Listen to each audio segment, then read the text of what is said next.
মালদা জেলার রতুয়া থানা পুলিশের এবার অভিযানে জানা গেল জাল নথি তৈরির চক্র ফাঁস করা হলো।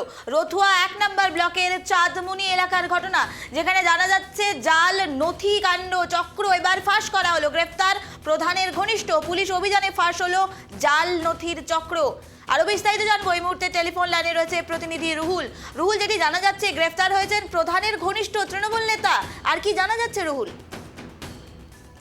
দেখো, তোমাকে প্রথমে জানাবো নিবেদিতা, মালদা জেলার রতুয়া থানার পুলিশি অভিযান, অর্থাৎ দীর্ঘদিন ধরে পুলিশের কাছে কিন্তু খবর আসছিল যে রতুয়া 1 নম্বর ব্লকের চাঁদমনি 2 গ্রাম পঞ্চায়েতের অনারুদ গ্রামে তারা কিন্তু সরকারি সিলমোহর এবং সরকারি নথি জালিয়াতি করছে বলে কিন্তু পুলিশ খবর পায়, এবং তারপরে বিশেষ খবরের সূত্রে তারা কিন্তু পুলিশ হানা দেয়, এবং হানা দেওয়ার পর সেই এলাকা থেকে চাঁদমনি 2 গ্রাম পঞ্চায়েতের যে এলাকা, সেই এলাকা থেকে 2 জনকে গ্রেফতার করা হয়েছে। তাদের মধ্যে একজন হচ্ছে আব্দুল খালেক ওরফে বুলেট, তার বয়স হচ্ছে 40 বছর, এবং আরেকজন তার ভাইপো, তার বয়স হচ্ছে 35 বছর, নাম হচ্ছে শাহরুখ খান।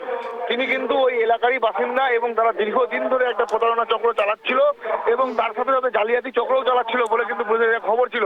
পুলিশ সূত্রে আমরা জানতে পেরেছি যে তাদের কাছ থেকে 29টি সরকারি এবং বেসরকারি প্রতিষ্ঠানের সিলমোহর, তার পাশাপাশি শামসি চাঁদমনি 2 গ্রাম পঞ্চায়েত, শ্রীপুর অঞ্চল হাই স্কুল, মিলনগড় বাটনা হাই মাদ্রাসা যেখানে শিক্ষাঙ্গন, সেখানকার কিন্তু সিল, এবং তার পাশাপাশি স্কুলের ট্রান্সফার সার্টিফিকেট, মার্কশিট এবং জন্ম সার্টিফিকেটও কিন্তু জালের যে কাগজ এবং জাল নথি তাদের কাছ থেকে উদ্ধার হয়েছে।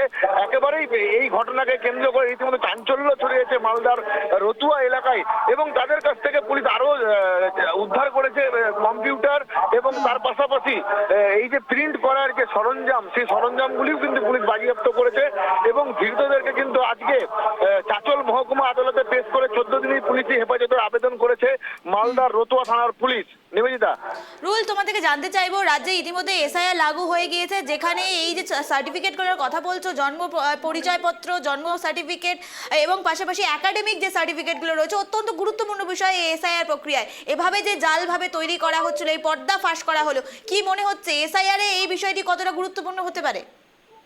দেখো, এসআইআর যে রাজ্য নির্বাচন কমিশন এবং কেন্দ্রীয় মুখ্য নির্বাচন কমিশনের তরফে যে জন্ম শংসাপত্র কথা বলা হয়েছিল, যারা ডি ভোটার বা ডি ক্যাটাগরিতে যাদের লিস্টেড হবে, তাদেরকে কিন্তু সরকারি ইলেকশন কমিশনের তথ্য অনুযায়ী যে সমস্ত নথি দেওয়ার কথা ঘোষণা করা হয়েছিল, সেই নথি মোতাবেক একটা কিন্তু রয়েছিল জন্ম শংসাপত্র।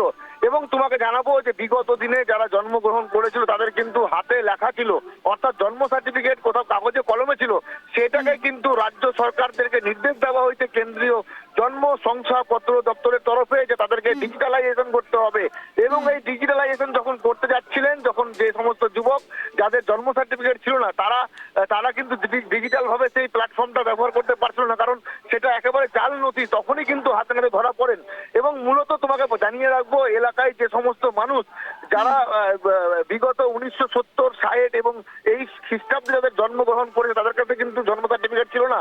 এবং স্থানীয় সূত্রে জানা যাচ্ছে যে এই এলাকা রাজ কম্পিউটার নামে একটি কম্পিউটার কেন্দ্র চালাতেন এই ধৃত যুবকেরা, এবং সেখানেই মূলত এই সমস্ত যারা মানুষ যে সময় এই 1960 থেকে 70 খ্রিস্টাব্দের, তাদেরকেই কিন্তু একটি ভুয়ো জন্ম শংসাপত্র কিন্তু প্রদান করেছিলেন তারা বলে কিন্তু স্থানীয় বাসিন্দারা জানিয়েছেন।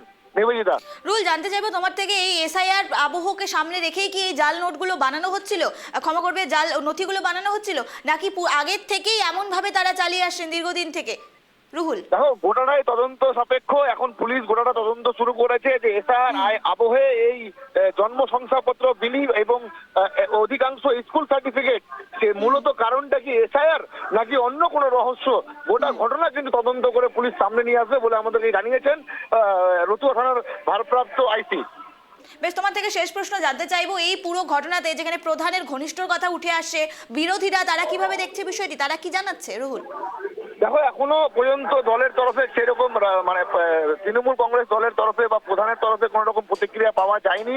এই গোটা ঘটনা কিন্তু প্রধানের ঘনিষ্ঠ এবং প্রধানের সাথে তাকে দেখতে পাওয়া গেছে, এবং এই নিয়েই কিন্তু রাজনৈতিক তর্ক শুরু হয়েছে জেলার রতুয়া এলাকায়, যেখানে তৃণমূল ঘনিষ্ঠ বলা হচ্ছে, তৃণমূলের একেবারে প্রধানের ঘনিষ্ঠ বলা হচ্ছে, তাকে ঘিরে কিন্তু কটাক্ষর সুর চলিয়েছে বিজেপি। তার পাশাপাশি এই গোটা ঘটনার তদন্ত আবেদন জানিয়েছে বিরোধী দলরা। বেশ, ধন্যবাদ রোহন। আমরা নজর রাখছিলাম মালদায় যে অভিযোগ উঠে আসলো এসআইআর আবহে এবার জাল নথির হদিশ পাওয়া গেল। অর্থাৎ প্রধানের ঘনিষ্ঠ তিনি জাল নথি বানাচ্ছিলেন, জন্ম সার্টিফিকেট বানাচ্ছিলেন, পাশাপাশি একাডেমিক্স বিভিন্ন বিষয়গুলি তিনি বানাচ্ছিলেন এবং বিভিন্ন স্কুল এবং মাদ্রাসার সিল পাওয়া গেছে তাদের থেকে। এমনই মারাত্মক অভিযোগ কিন্তু উঠে আসছে এই এসআইআর আবহে, যেখানে জন্ম শংসাপত্র থেকে শুরু করে একাডেমিক্স এবং বিভিন্ন বিষয়গুলো কিন্তু এই নথিগুলো কিন্তু এসআইআর এর এনুমারেশন ফর্মে জমা দিতে হবে এবং সেখানে সেখানে ফর্ম ফিল আপের সময় কিন্তু সেগুলো পেশ করতে হবে। সেই জায়গায় দাঁড়িয়ে এভাবে অবৈধভাবে যে জাল সার্টিফিকেটগুলো বের করা হচ্ছে তাতেই কিন্তু আতঙ্ক ছড়িয়ে পড়েছে গোটা মালদায়। পুরো ঘটনার কিন্তু তদন্তে নেমেছে মালদা থানার পুলিশ। শুনলাম যে কয়েকটা সিল হলো, প্রায় 29টা মতো সিল এবং কিছু বিভিন্ন স্কুলের ট্রান্সফার সার্টিফিকেট, এবং এটাও শুনলাম যে শামসি গ্রাম পঞ্চায়েতের সিল নকল করে এখানকার হয়তো বার্থ সার্টিফিকেট বা ডেথ সার্টিফিকেট এগুলো করছে নাকি, এটা শুনছি আমি। এখন কতদূর সত্য জানি না, পুলিশ তদন্তের ব্যাপার। এবার পুলিশ যেহেতু পুলিশ কাস্টাডিতে আছে, পুলিশ যেটা ভালো বুঝবে তদন্ত করে সেটা আইনগতভাবে করবে। এটা আমি জানতাম না, কিন্তু শুনেছি যে প্রায় বেশ কিছুদিন থেকেই করছে ওরা, এটা বেশ কিছুদিন থেকেই করছে। পুলিশ তো আইনি ব্যবস্থা যা নেওয়ার নিচ্ছে, এটা প্রয়োজন হলে সেটা আমরাও আইনি পদক্ষেপ নেব আর কি। ওটা উকিলের সাথে আলোচনা করে অ্যাডভাইস কী দিচ্ছেন সে অনুযায়ী আমাদের ব্যবস্থা নেব। এখন পর্যন্ত আমরা কোনো সার্টিফিকেট বা সেরকম কিছু পাইনি, আমাদের হাতেও আসেনি। তখন আমরা আইনি পরামর্শ অনুযায়ী আমরা ব্যবস্থা নেব, কোর্টে গিয়ে ব্যবস্থা নিতে হবে যাতে কেউ ফার্দার এই কাজ না করে আর কি।